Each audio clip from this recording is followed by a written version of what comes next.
सुशिलाचा आता 6वा महिना संपला. आता 7वा महिना लागला. सुशिलाला वाटलं आता आपल्याला माहेरी जायला भेटेल आता.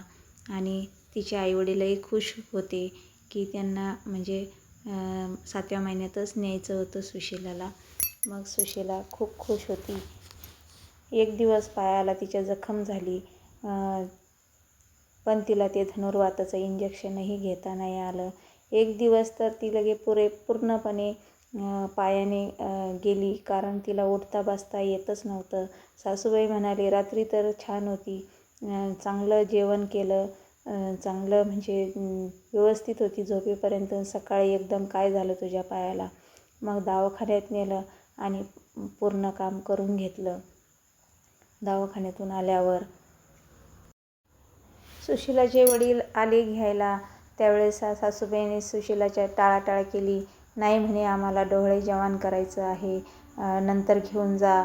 दुसऱ्या वेळेस आले तर काही कारण सांगितलं. तिसऱ्या वेळेस आले तर आता नाही म्हणे, आता नाही पाठवायची, नंतर घेऊन जा. तोपर्यंत 8वा महिना लागला. आता 8व्या महिन्यात पाठवत नाही म्हणे. असं करून करून त्यांनी 8वा महिनाही घालवला. आणि आई तिकडं स्वप्न बघायची, मी माझ्या मुलीला काय काय खाऊ घालीन माझी मुलगी इथं आल्यावर. कारण आता ती तिथून इथं काही आणू शकत नव्हती. तिला असं वाटलं, माहेरी माझी मुलगी आल्यावर मी काय काय माझ्या हाताने गरम गरम करून खाऊ घालील. पण तो दिवस तिच्या सासूबाईने येऊनच नाही दिला. शेवटी 9वा महिना लागला. 9व्या महिन्यातही डॉक्टरांना तारीख विचारली आणि त्या तारखेनुसार फक्त 2च दिवस आधी पाठवले.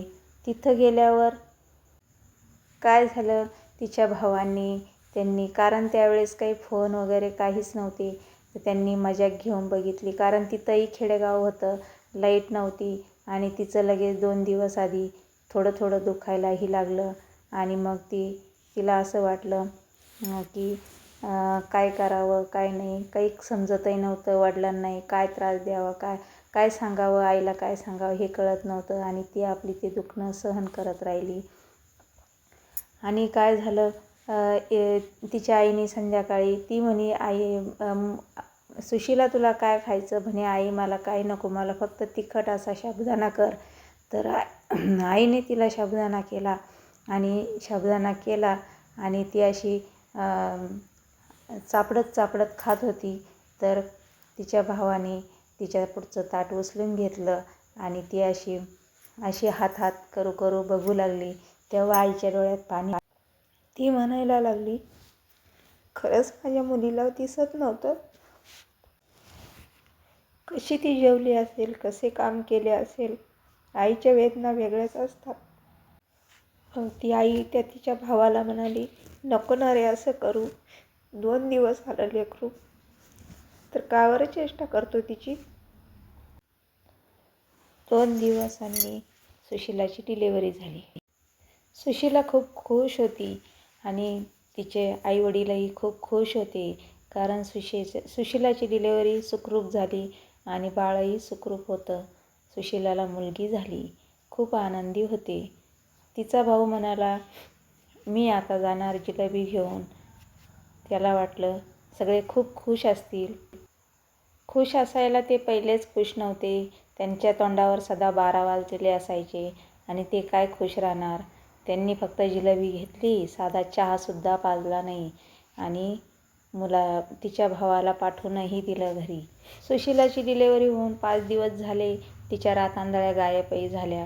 पाय दुखणंही बंद झालं. ते कसं गायब झालं ते तिलाही कळालं नाही.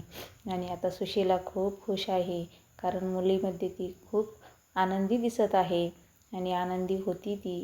तिला कोणत्याही याचा हे नव्हता, रागच येत नव्हता तिला, कोणी काही म्हणलं तरी.